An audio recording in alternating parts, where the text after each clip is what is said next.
और अब रुक कर लेते हैं रामनगरी अयोध्या से जुड़ी खबरों का।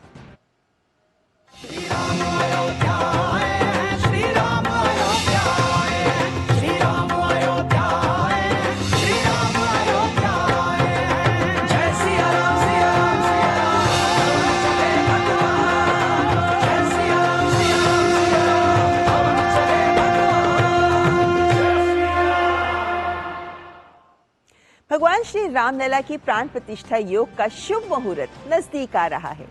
पौष शुक्ल कुर्म द्वादशी विक्रम संवत 2080 यानी सोमवार 22 जनवरी 2024 वो तारीख है जब रामलला अपने बाल रूप में मंदिर में विराजेंगे।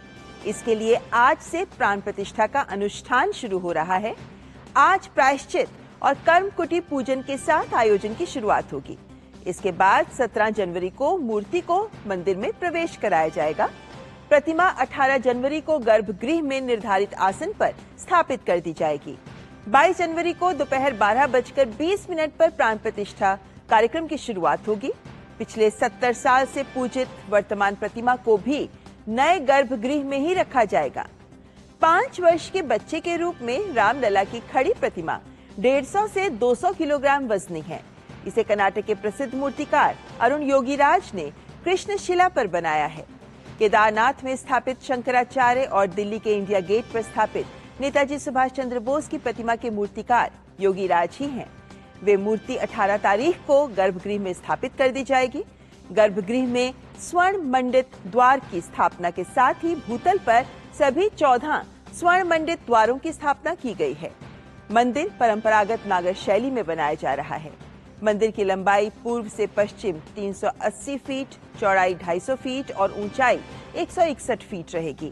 मंदिर 3 मंजिला रहेगा। प्रत्येक मंजिल की ऊंचाई 20 फीट रहेगी। मंदिर में कुल 392 खंभे और 44 द्वार होंगे। मुख्य गर्भगृह में प्रभु श्री राम का बाल रूप और प्रथम तल पर श्री राम दरबार होगा। 23 जनवरी से आम श्रद्धालु रामलला के दर्शन कर सकेंगे। और अयोध्या में केवल साज सज्जा और नए नए निर्माण पर ही ध्यान नहीं दिया जा रहा, बल्कि इसके पर्यावरण को भी साफ सुथरा रखने के लिए पूरी योजना बनाई जा रही है। उत्तर प्रदेश सरकार ने ध्वनि व वायु प्रदूषण को कम करने के लिए अयोध्या में पिंक ऑटो सेवा शुरू की है। श्री राम जन्मभूमि तीर्थ क्षेत्र के महासचिव चंपत राय ने सरकार के इस पहल की सराहना की है।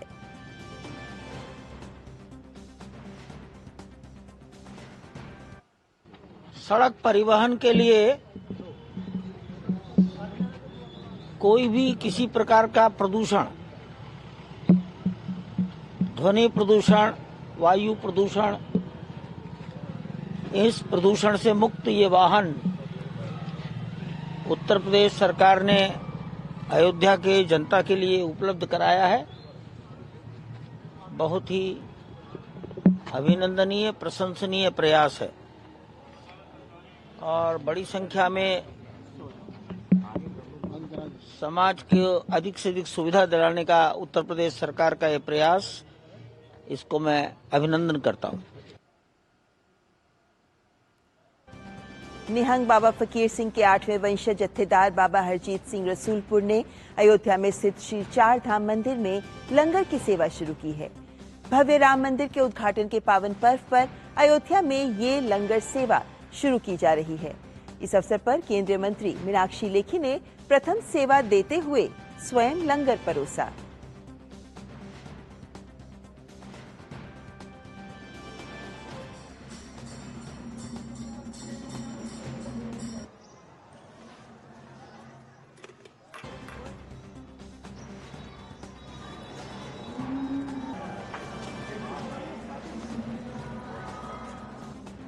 और इस वक्त सीधे अयोध्या से हमारे संवाददाता आशुतोष हमारे साथ जुड़ गए हैं।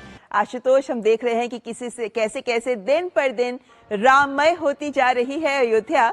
ऐसे में आज के दिन को लेकर, क्योंकि आज से तो पूजन विधि का अनुष्ठान शुरू हो रहे हैं, तो ऐसे में आज क्या क्या कुछ कार्यक्रम है जिन पर खास नजर रहेगी? देखिए ममता, जिस तरीके से लोगों को बेसब्री से इंतजार था कि कब वो दिन आएगा जब भगवान राम लला की प्राण प्रतिष्ठा के लिए विधि विधान से पूरे वैदिक ढंग से पूजन अर्चन शुरू होगा, इंतजार था तो भगवान सूर्य के उत्तरायण होने का।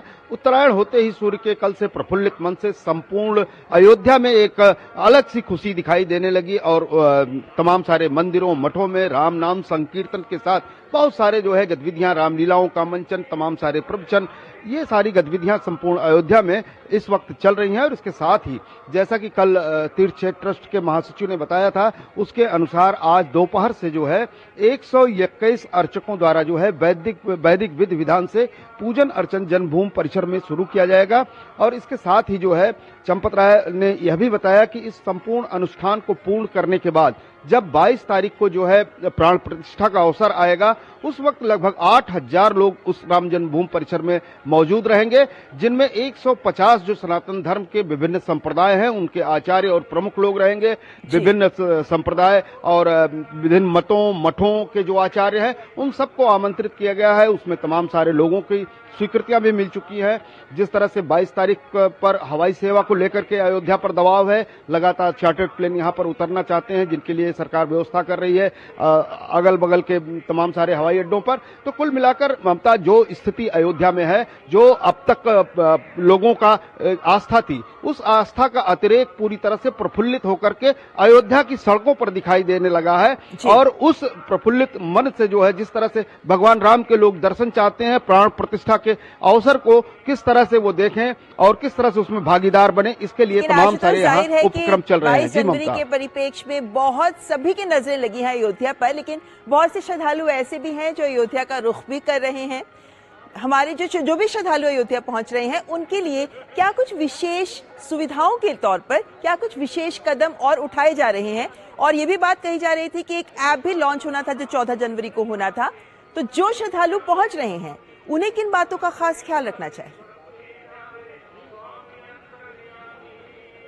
देखिए, सबसे बड़ी बात तो यह है कि जो महत्वपूर्ण बात है ममता ख्याल रखने की, वह जो आमंत्रित लोग नहीं है उनसे सरकार ने भी निवेदन किया है, तीर्थ क्षेत्र ट्रस्ट ने निवेदन किया है और प्रधानमंत्री ने भी अपनी जनसभा में कहा था कि वही लोग उस दिन आमंत्रित लोग ही यहां पर आए, क्योंकि अयोध्या सुरक्षा के दृष्टिकोण से, व्यवस्था के दृष्टिकोण से उस दिन जो है 21 और 22 दो तिथियां ऐसी होंगी कि जिस दिन जो है सामान्य तौर पर जो जनजीवन है अयोध्या का थोड़ा बाधित रहेगा, बल्कि वो उत्सव मना होगा। लोग अपने मठों और मंदिरों में भगवान का संकीर्तन करेंगे। जिनको पास मिला हुआ है, जिनको बुलाया गया है, उनके लिए प्रशासन तीर्थ क्षेत्र ट्रस्ट ने रुकने और रहने की व्यवस्था की है। जहां वो रोके जाएंगे वहीं से सीधे मंदिर परिसर में उन्हें प्रवेश कराया जाएगा। और इसके साथ ही पूरी सुव्यवस्थित व्यवस्था, एक प्रणाली जो है आने वाले दिनों तक ममता तैयार की गई है कि किन प्रांतों से लोग आएंगे और किस तरह से उनको रुकाया जाएगा। लगभग 15,000 लोगों के प्रतिदिन रुकने और खाने की व्यवस्था की गई है। इसके अलावा लगभग 2 लाख प्रतिदिन लोग दर्शनार्थी आएंगे प्राण प्रतिष्ठा के बाद, ऐसा अनुमान किया जा रहा है। जो फुटफॉल इस मंदिर निर्माण और प्राण प्रतिष्ठा के पूर्व भी यहाँ दिखाई दे रही है, वो आने वाले दिनों में प्राण प्रतिष्ठा के बाद और बढ़ेगी, ऐसा अनुमान है। उसके अनुरूप जो है सुविधाओं का विकास किया जा रहा है। उसके लिए चाहे होम स्टे हो, चाहे धर्मशालाएं हो या टीन टेंट के तमाम सारे अस्थायी निवास हो, उन सबको जो है तैयार किया जा रहा है। जी ममता। और आशुतोष, चूंकि आप स्वयं अयोध्या में मौजूद हैं, तो अपनी नजर से जरा एक बार हमें अयोध्या के बारे में कुछ बताएं कि जब आप अयोध्या की गलियों में निकलते हैं, आप सरयू के घाट पर निकलते हैं, तो किस तरह के दृश्य सामने होते हैं? देखिए, दृश्य बड़ा अद्भुत होता है और कभी कभी मुझे ऐसा लगता है कि रामचरितमानस में महात्मा तुलसीदास ने जो भगवान राम के विहंगम स्वरूप का वर्णन किया है, वह विहंगम में अनेकता में एकात्मता का जो स्वरूप जो है अयोध्या की सड़कों पर दिखाई देता है। भाषा न यहाँ प्रतिबंध है, न बाधा है, न बोली बाधा है, न कोई भौगोलिक क्षेत्रफल रह गया है। सभी राम के भक्ति में जो है पूरी तरीके से आसक्त होकर के सड़कों पर है। और सबको जो एक लंबा इंतजार था, वह लंबा इंतजार और कहीं न कहीं उनके मन में एक जो कसक रहा करती थी, अयोध्या वासियों की रामलला का एक भव्य और नव्य मंदिर नहीं है, वह पूरा होने पर जो कौतूहल, जो उत्साह देखा जा रहा है, आपको मैं बता दूं कि लगभग 6 डिग्री तापमान होता है, लेकिन अयोध्या की सड़कों पर आधी रात में भी भक्त आते जाते टहलते दिखाई दे जाते हैं। जिस तरह से पूरा अयोध्या शहर रोशनी में नहाया हुआ है, साफ सुथरा दिखाई दे रहा है, उस तरह से भक्तों का आना जाना और लोगों का यहाँ पर पूरी खुशी मन से यहाँ पर लोग भाग ले रहे हैं। जी ममता। जी बिल्कुल, और अयोध्या में जैसा माहौल है पूरे देश में ही वो माहौल, ये भी कहना सही होगा कि विश्व भर में राम भक्त उसी माहौल का आनंद उठाते नजर आ रहे हैं। फिलहाल बहुत बहुत शुक्रिया आशुतोष हमारे साथ जुड़ने के लिए। वरिष्ठ भाजपा नेता और रक्षा मंत्री राजनाथ सिंह ने आज सुबह लखनऊ के हनुमान सेतु मंदिर परिसर में स्वच्छता अभियान के तहत श्रमदान किया। पीएम मोदी के आह्वान पर 22 जनवरी तक बीजेपी देश भर के तीर्थ स्थलों और मंदिर परिसर में सफाई अभियान चला रही है। इसी के तहत इन दिनों बीजेपी के नेता श्रमदान कर रहे हैं और आज केंद्रीय मंत्री राजनाथ सिंह ने इस अभियान में अपनी भूमिका निभाई।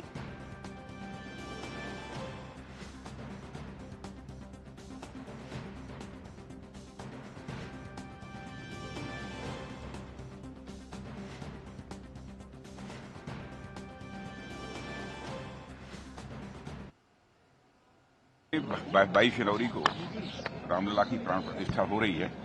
बड़ी संख्या में लोग सारे देश से नहीं बल्कि दुनिया के अन्य देशों से भी भाग लेने के लिए आ रहे हैं। यह मैं समझता हूं समस्त देशवासियों के लिए, सभी राम भक्तों के लिए इससे बड़ा हर्ष का विषय, आनंद देने वाला विषय और दूसरा क्या हो सकता है। देश भर में स्वच्छ तीर्थ ये हैशटैग पूरी तरह से सोशल मीडिया पर वायरल हो रहा है और देश भर में लोग भी अपने मंदिरों की सफाई में लगे हुए हैं। वैसे देखें तो इस समय तो पूरा ही देश राममय हो गया है। काशी में भी कई संस्थान संगीत के माध्यम से राम को अपना कुछ अर्पण करने का प्रयास कर रहे हैं। इनका प्रयास आइए दिखाते हैं आपको इस रिपोर्ट में।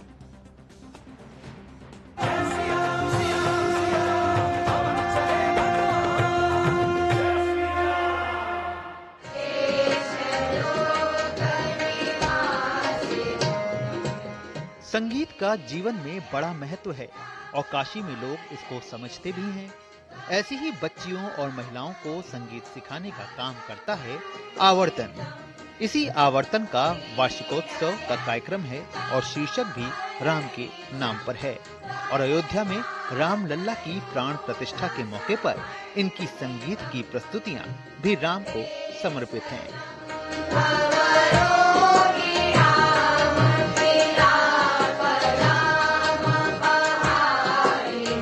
आवर्तन का वार्षिक प्रोग्राम है।